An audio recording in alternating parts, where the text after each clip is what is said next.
hindi ho natin alam ano na nangyari dito sa 39 million pesos. Unless, of course, Municipality of Mexico would want to pay this. Pero 4 years have already passed, hindi pa naman nila binabayaran. So it is incumbent upon COA, it is your obligation to submit this ombudsman for their proper disposition. Thank you, Mr. Chair. Mr. Chair, during the last hearing, we requested the presence of Ms. Perlita Lagman, and would like to thank her for attending the session. She's one of the persons that has been mentioned in the fraud audit investigation. Now, one of the findings, which is for me quite alarming, is item number 6, which I will read for the benefit of everyone. 164 disbursement vouchers totaling 26,719,162 and 53 centavos were processed and paid without the necessary approval by the municipal accountant.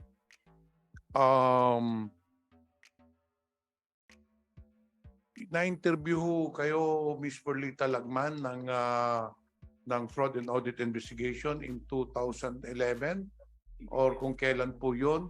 Totoo po ba ito na hindi kayo pumirma sa 164 disbursement vouchers? Dahil anong rason bakit hindi ho kayo pumirma? Good afternoon. Good afternoon po.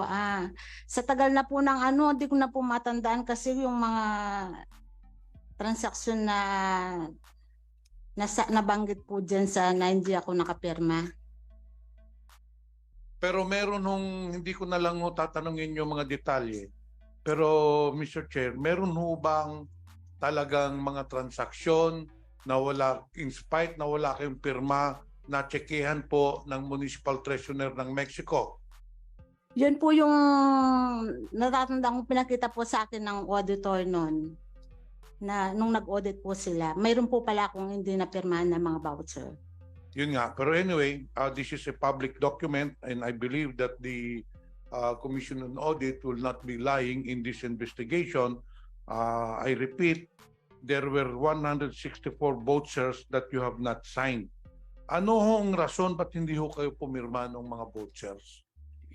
Hindi ko na po masyadong maalala kasi especially po nung may stroke po ako. Marami na po akong nakakalimutan na mga Tsaka sa tagal na po ng almost 15 years na po yung nagdaan. So hindi ko na po nare-recall yung kung ano po yung mga sinagot ko.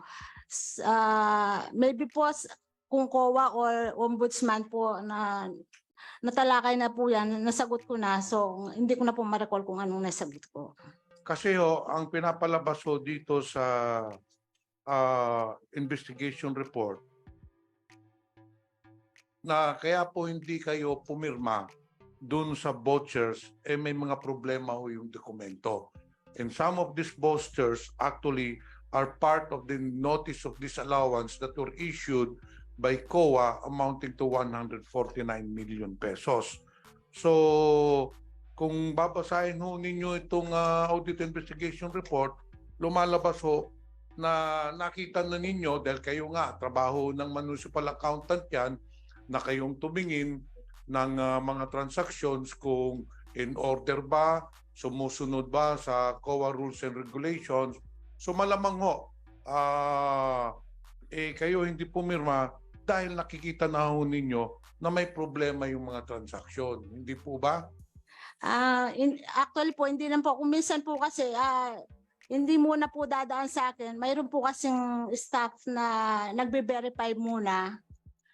So, kung may mga discrepancy or ibabalik na po sa kung saan concern na office yung voucher para i-completuin o po. Ganun po. Pero pagkakaalam ko, ako naging official din po ng local government unit. Ang pagkakaalam ko po, hindi po talaga pwedeng tsekehan yung voucher kung walang pirma ng municipal accountant. Opo. That is the work of the municipal accountant to check whether everything is in order. Ang tanong ko po, ganun po ba ang kalakaran sa Mexico na kahit walang pirma ng municipal accountant, pinapacheckihan din. Ano ho ba yun?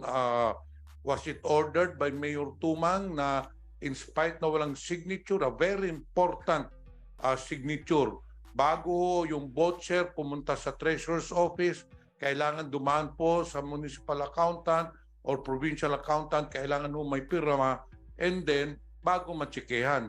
Ang tanong ko po, ito ba ay kalakaran po sa Mexico hanggang ngayon? Nung panahon ninyo, kalakaran mo ba talaga ng Mexico na kahit na walang pirma ng municipal accountant, pwede ho tsekehan yung mga vouchers? Hindi naman po. Hindi po. Pero nandito ho nandito sa investigation Kasi po report. ang treasurer po ang nag-issue ng cheque. So hindi ko po sa kontrolado kung hindi niya pinadaan or what. Yun po ang tanong doon. Kaya lang po wala na po kasi yung treasurer. So hindi na po natin matatanong. Ba't po yun ang nangyari? Ma'am, dito rin po sa report, well, not the investigation report, pero kayo po ay natanggal daw sa trabaho. By the order of the ombudsman po, na under administrative case daw po, pinadismiss po kami. Ito ho ba ay related doon sa kaso ni Mayor Tumang? Opo. Yung mga 149 million na mga transactions? Hindi, part of the 149 po. Nakakapagtaka po, kayo ay maliit lang na empleyado sa gobyerno, pero yung head of entity, in this case, Mayor Tumang, who was the signatory of the approval of vouchers, siya po ay hindi natanggal, pero kayo po ay natanggal. In fact, hindi na nga kayo pumirma ng vouchers, kayo pa po ang natanggal. Kasi po, sabi po nila under the rule na hindi ko alam kung anong ruling yon na como po yung nanalo siya ng sumunod na election. So hindi po siya covered nung administrative. Tapos po, hindi lang ho kayo ang natanggal, Meron pang si Municipal Engineer Jesus Ponsalan. Opo. Tama po ba? Then meron po yung yung Secretary to the Mayor, si Luz Bundok din po. Opo. Kasama din ho to sa mga kaso nung yung sa mga graft cases na final kay ito ay related din po itong dalawa Kasi na po, natanggal. ano po kasi kami po kasi nasa service pa po kami nung yung pong iba po kasi mga nag-retired na po at saka may mga may namatay na po. So hindi na po sila nasama din sa administrative. Kaya kami lang pong tatlo ang nasama sa administrative dahil nasa service pa po kami. Sa tingin ho nyo nun, kayo naman po, ilang taon na po kayo? 57 po. 57, hindi naman parang ganun katandaan naman po. Sa tingin ho ninyo, kaya hindi kayo pumirma ng mga vouchers, may tingin ho ninyo may anomalya o tingin ho ninyo mali yung transaksyon kaya hindi kayo pumirma? Kasi nakakapagtaka po ito Hindi lang isang voucher. I would understand. Maybe may nakalimutan lang ho ninyo kung isa o dalawa o tatlo. Pero 164 disbursement vouchers. So meaning, deliberate ho yung pagpirma ho ninyo, na hindi pagpirma ho ninyo. Hindi ibig sabihin na nakalimutan ninyo or wala kayong alam-alam. Pero ito, dahil 164 vouchers, ibig sabihin ho nito, ay talagang sa loob ninyo, hindi nyo kagustuhan na pumirma talaga. Hindi po ba? Hindi po ako sigurado, di ko na po kasi masyadong maalala sa tagal na nga po ng Pero 15 years lang ho yun. You're only 57 years old. Wala pa kayong senior citizen. I'm very sure na hindi naman ganun ang lapses ng memory ng 57 years old. Due to nga po na mild stroke ako, medyo mayroon na po akong kaya nakakalimutan. Mr. Che, hindi po ba kayo natatakot kay Mayor Tumang kaya hindi ho kayo makasagot? Hindi po. Anyway, medyo Mr. Chair, siguro medyo masama na nga ang memory ni Ms. Perlita Lagman. May I go to Buyo Trading? Please identify yourself. Ano ang pangalan po natin, yung may-ari ng Buyo Trading? William Collis po. William Polish. Matagal na ho kayong supplier, contractor ng Municipality of Mexico? Nagbukas po ako 1996 or 1997. Because to refresh the minds of our resource persons, for the years 2007 to 2010, the Municipality of Mexico made 271 procurement contracts to shopping, meaning hindi ho ito dumaan ng public bidding. Meron ho tayong tinatawag na shopping kung saan mga canvas lang. Ngayon, this amounted to 39,321,098 pesos. So, nagkaroon ho kayo ng 271 transactions. Medyo malapit ho ba kayo kay Mayor Tumang kaya nakakuha kayo ng 271 na contracts? Hindi po. And then para malaman ho ninyo, ang nakalagay po dito sa findings, obvious similarity on the handwritings on canvas sheets implies that the same were only filled up to make it appear that a legitimate canvas was made. Hindi ho ba nyo naalala nung gumawa kayo ng canvas, kasi sa shopping I don't know kung ano, pero 3 canvas yata ang kailangan. Pero ang findings ng COA, pare-pareho po ang pumirma doon sa canvas. Kayo po bang gumawa nito? Hindi po, Your Honor. Now, the 39 million pesos is still disallowed by COA. In fact, it was already, you made an appeal, or rather the Municipality of Mexico made an appeal, but it was denied. May I ask the COA, ano na ho ba ang status nitong 39 million pesos na sinupply ng Buyo Trading, which was already issued a notice of disallowance and the appeal was already denied? Meron ho tayong prescription period. Once the notice of disallowance reaches 6 months, kailangan i-submit na ho ninyo yon sa Ombudsman for their disposition. Nasaan na ho ba itong notice of disallowance? COA, please reply. Thank you, Mr. Chair. Na-resolve na po ng Commission proper yung motion for reconsideration, but yung decision po, yung formal decision is still for signing of the members of the Commission proper po. What was the decision of COA? The motion was denied, Your Honor.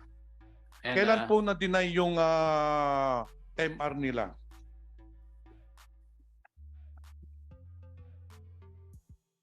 Wala in a CP Commission proper meeting, Your Honor, but I have not As per my record po, docket case number CPCN 2015-0713, an appeal was made and a decision was made on October 1, 2019, which is almost about 4 years ago. So dapat by this time, yung notice of disallowance, nandun na sana dapat ito sa Ombudsman. Now, since you're the representative of COA, may we know during the next hearing, pwede po bang makapakitignan dun sa opisina ninyo kung nasa na ho itong notice of disallowance? Because sobra-sobra na sa prescription period, lagpas na sa 6 months po ito. Actually, Your Honor, kasama po yan doon sa audit report na isinabit namin sa Ombudsman noong 2013 po. Kasama po yan doon sa audit report. Yes, but let me rephrase the question. Apo. Ano ba ang prescription period ng notice of disallowance? If ever it's denied. Under PD 1445 po, it's 180 days. So 6 months nga. Apo, yes. After 6 months, what will you do with the notice of disallowance, assuming that it was denied? After 6 months, Your Honor, and if the persons liable failed to file an appeal, the notice of disallowance becomes final and executory. Meaning, the recourse that is left to the persons liable is to refund, to restitute the amount disallowed. So what if they do not refund it? Ano mangyayari?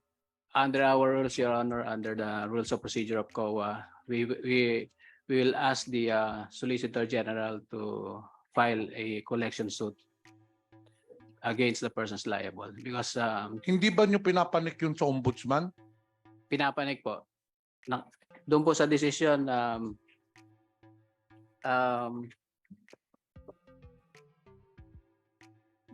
actually po doon sa original decision po, meron ditong sinabi ang commission proper na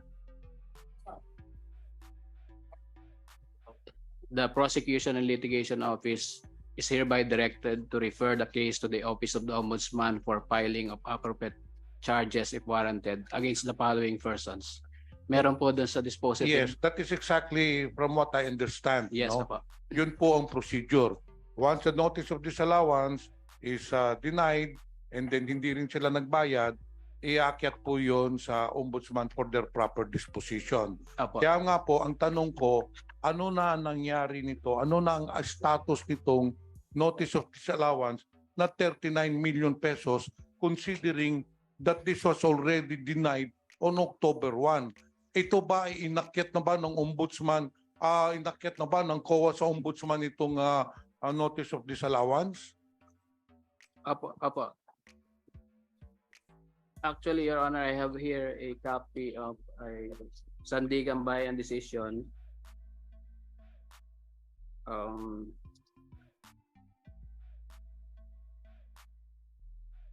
Because I don't believe that this notice of disallowance were included in the 29 cases that were dismissed by Sandigan Bayan. I'm not sure, Your Honor. Kasi 2019 pa ito. So may relatively it's still a new notice of disallowance.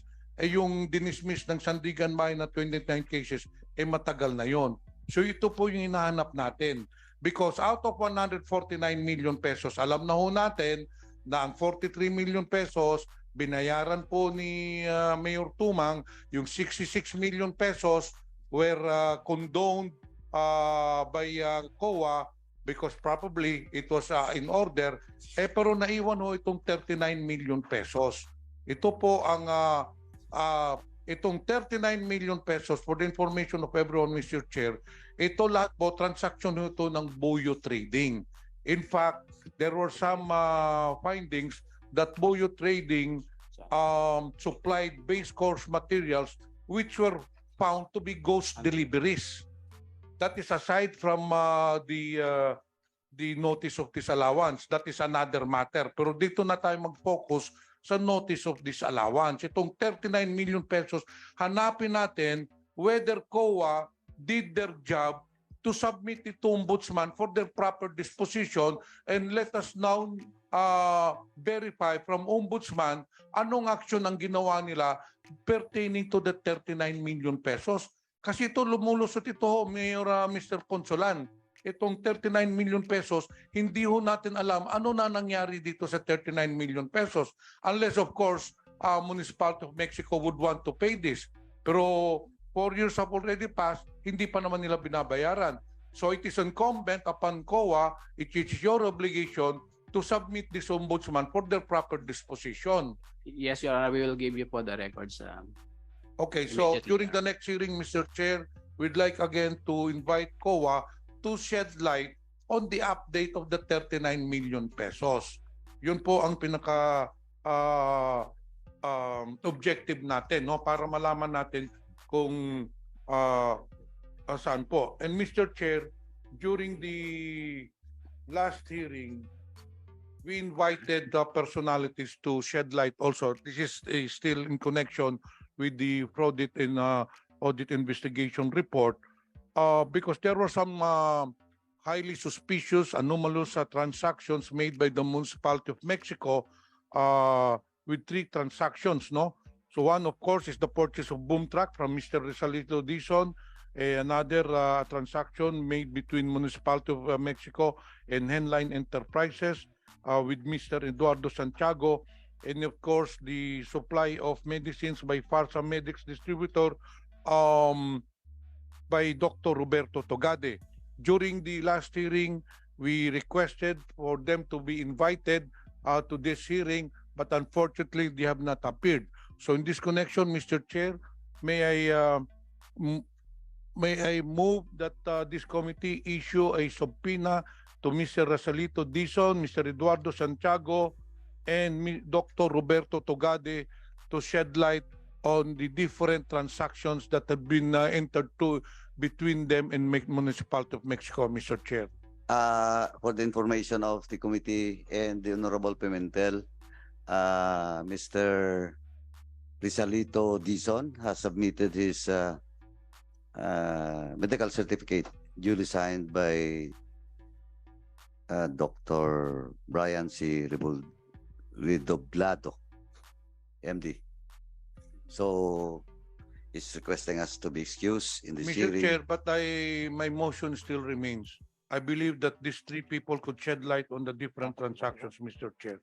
Anyway, again, after my opening remarks just this morning, I have directed the COMSEC to communicate and coordinate with the PNP Pampanga to serve the invitation to those four that was mentioned by the Honorable Pimentel. But of course, it's the pleasure of the Honorable Pimentel to issue a subpoena.